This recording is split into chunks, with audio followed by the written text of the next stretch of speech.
আজ শপথ গ্রহণ করলেন দেশের ২৬তম প্রধান বিচারপতি জুবায়ের রহমান চৌধুরী। সকাল 10:30টায় তাকে শপথ পড়ান রাষ্ট্রপতি মোহাম্মদ শাহাবুদ্দিন।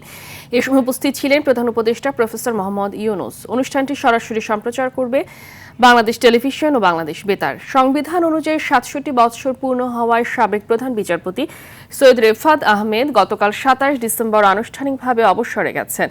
বিচারপতি জুবায়ের রহমান চৌধুরী ঢাকা বিশ্ববিদ্যালয় থেকে এলএলবি অনার্স ও এলএলএম ডিগ্রি নেয়ার পর যুক্তরাজ্য আন্তর্জাতিক আইনের উপর আরেকটি মাস্টার্স করেছেন।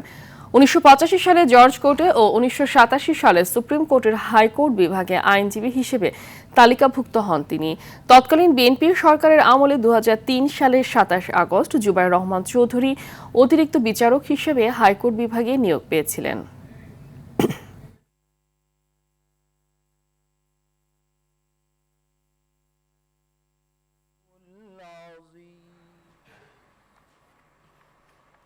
বিসমিল্লাহির রহমানির রহিম।